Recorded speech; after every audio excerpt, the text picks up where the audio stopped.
Абайдың 32-ші қара сөзі. Білім ғылым үйренбекке талап қылушыларға әуелі білмек керек. Талаптың өзінің біраз шарттары бар. Оларды білмек керек, білмей іздегенмен табылмас. Әуелі білім ғылым табылса, ондай-мұндай іске жаратар едім деп, дүниенің бір қызықты нәрсесіне керек болар еді деп іздемекке керек. Оның үшін білім ғылымның өзіне ғана құмар, ынтық болып, бір ғана білмектіктің өзін дәулет білсең, және әр білмегеніңді білген уақытта көңілде бір рахат хузур хасил болады. Сол рахат білгеніңді берік ұстап, білмегеніңді тағы да сондай білсем екен деп үміттенген құмар, махаббат пайда болады. Сонда әрбір естігеніңді, көргеніңді көңілің жақсы ұғып, анық өз суретімен ішке жайғастырып алады. Егер дін көңілің өзге нәрседе болса, білім ғылымды бірақ соған себеп қана қылмақ үшін үйренсең, ондай білімге көңіліңнің мейірімі асырап алған шешеңнің мейірімі секілді болады. Адамның көңілі шын мейірленсе, білім ғылымның өзі де адамға мейірленіп, тезірек қолға түседі. Шала мейір шала байқайды. Екінші, ғылымды үйренгенде ақиқат мақсатпен білмек үшін үйренбек керек. Бақасқа бола үйренбе, азырақ бақас көңіліңді пысықтандырмақ үшін залал да емес, көбірек бақас адамды түземек түгіл бұзады. Оның себебі әрбір бақасшыл адам хақты шығармақ үшін ғана бақас қылмайды, жеңбек үшін бақас қылады. Ондай бақас хусілшілікті зорайтады, адамшылықты зорайтпайды, бәлкім азайтады.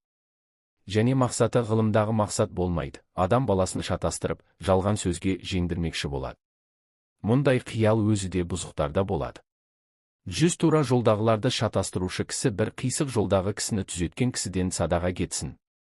Бақас өзі де ғылымның бір жолы, бірақ оған хирслану жарамайды. Егер хирсланса, өз сөзімшіл ғурурлық, мақтаншақтық, хусітшілік бойын жеңсе, ондай адам бойына қорлық келтіретұғын өтіріктен де, өсектен де, ұрсып төбелесуден де қашық болмайды. Үшінші, әрбір хақиқатқа тырысып, иштихатыңмен көзің жетсе, соны тұт, өлсең айырылма. Егер де ондай білгендігің өзіңді жеңе алмаса, кімге пұл болады?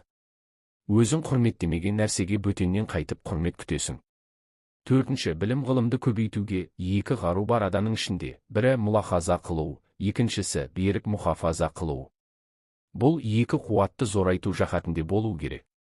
Бұлар зораймай, ғылым зораймайды. Бесінші, осы сөздің 19-шы бабында жазылған ақыл кеселі деген 4 нәрсе бар. Содан қашық болу керек. Соның ішінде уайымсыз салғырттық деген бір нәрсе бар. Зинхар, жаным, соған бек сақ бол. Әсіресе әуелі құданың, екінші халықтың, үшінші дәулеттің, төртінші ғибраттың, бесінші ақылдың, ардың бәрінің дұшпаны. Ол бар жерде бұлар болмайды. Алтыншы, ғылымды, ақылды сақтайтұғын мінез деген сауыты болады. Сол мінез бұзылмасын. Көрсе қызарлықпен, жеңілдікпен, я біреудің орынсыз сөзіне, я бір кез келген қызыққа шайқалып қала берсең, мінездің беріктігі бұзылады. Онан соң оқып үйреніп те пайда жоқ. Қоярға орны жоқ болған соң, оларды қайда сақтайсың? Қылам дегенін қыларлық, тұрам дегенінде тұрарлық мінезде азғырылмайтын ақылды, арды сақтарлық беріктігі, қайраты бар болсын. Бұл беріктік бір ақыл, ар үшін болсын. Абай Құнанбайұлының 32-ші қара сөзі, білім мен ғылымға ұмтылған әрбір адам үшін рухани бағдар бола алатын терең философиялық еңбек. Бұл қара сөзде Абай білім ғылым үйренем деген талапкерге қойылатын негізгі шарттарды атап көрсетіп, ғылым жолындағы жауапкершілік пен ниеттің тазалығын басты орынға қояды. Абайдың ойынша, адам білімді тек пайда табу, мансап қуу үшін емес, рухани жетілу, ақиқатты тану үшін іздеуі қажет. Ол ғылым мен білімге деген шынайы ынта, махаббат, құмарлық болмаса, алынған білімнің шынайы нәтиже бермейтінін ескертеді. Білім ғылымды тек дүниелік мақсатпен іздеген адам, оның айтуынша, соған ғана себеп қылғандықтан, ғылым мен адамның арасында шынайы байланыс орнамайды. Ондай білім жүрекке орнықпай, берікте болмайды. Абай адам шын мейірленіп, ынта қойып үйренсе, ғылым да оған тез беріледі дейді. Бұл жерде ол ғылымды тірі, сезімтал нәрсе ретінде бейнелейді, яғни ғылым сенің ықыласына қарай ашылады дегенді меңзейді.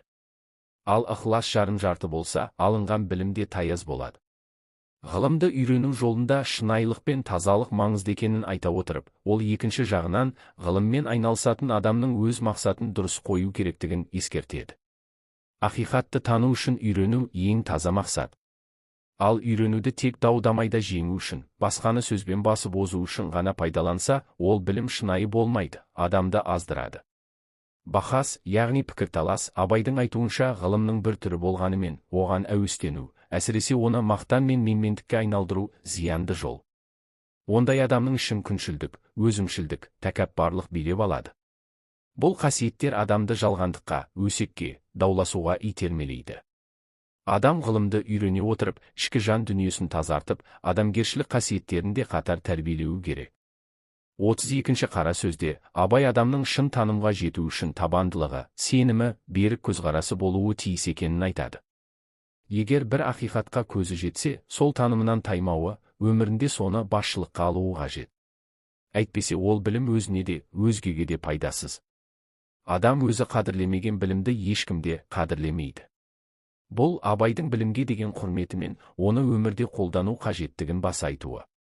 Сонымен қатар ол білімді дамытатын екі маңызды рухани күш бар екенін көрсетеді. Бірі мұлахаза, яғни терең ойланып, зерделеу қабілеті, екіншісі мұхафаза, яғни білгеніңді есте сақтау және оны ұмытпау. Бұл екеуі қатар дамымаса, адамның алған білімі де терең болмақ емес. Абай осылайша тек жаттап алу емес, ұғынып қабылдауды, үнемі қайталап, білгенді санада сақтауды нағыз білімнің шарты ретінде белгілейді. Осы орайда ол ақылдың жаулары туралы да ескертіп өтеді. Бұған дейінгі 19-шы қара сөзінде айтылған 4 кеселдің ішінен уайымсыз салғырттықты ерекше атап өтеді. Бұл қасиет тек білімге емес, барлық ізгілікке, ақылға, адамгершілікке қарсы тұратын күш. Адам осы салғырттыққа берілсе, онда Құдайға деген сенімі де, халыққа деген пайдасы да, ақылы да, ар ұяты да жойылады. Бұл кесел адамның рухани құлдырауына әкелетін ең ауыр дерт. Абай білім мен ғылымның, адамдық қасиеттің, рухани байлықтың бәрінің дұшпаны осы салғырттық екенін қайталай айтып, одан сақ болуға шақырады. Қара сөздің соңында Абай мінез мәселесіне ерекше тоқталады. Ол білім мен ақылды сақтап тұратын қорған мінез екенін айтады. Егер адамның мінезі тұрақсыз, жеңіл, көрсеғызар болса, ол алған білімін де тапқан даналығын да сақтай алмайды. Ондай адам бір қызыққа алданып, біреудің сөзіне елігіп, оңай шайқалып кетеді. Бұл рухани әлсіздік. Білім мен ақылды адам тек берік мінезбен, сабырмен, тұрақтылықпен ғана қорғай алады. Абай мұндай беріктікті ақыл мен ар үшін қажет деп есептейді. Егер адамның мінезі осы екі қасиетке сүйенсе, ол ешқашан адаспайды. Қорыта айтқанда, Абайдың 32-ші қара сөзі адам болмысының терең қабаттарына үңіліп, нағыз рухани кемелдікке жету жолын көрсететін рухани еңбек. Бұл сөз тек жастарға ғана емес, бүкіл адамзатқа арналған. Абай ғылым мен білімді игерудің рухани шарттарын көрсетіп қана қоймай, сол жолдағы адамгершілік қағидаттарды да нақтылап береді. Білім мен ғылымның шынайы құндылығын, адам болмысының ішкі тазалығы мен тереңдігін ұштастыра білген Абай осы қара сөзінде де өзінің ұлы ойшыл, кемеңгер ұстаз ретіндегі бейнесін айқын танытады.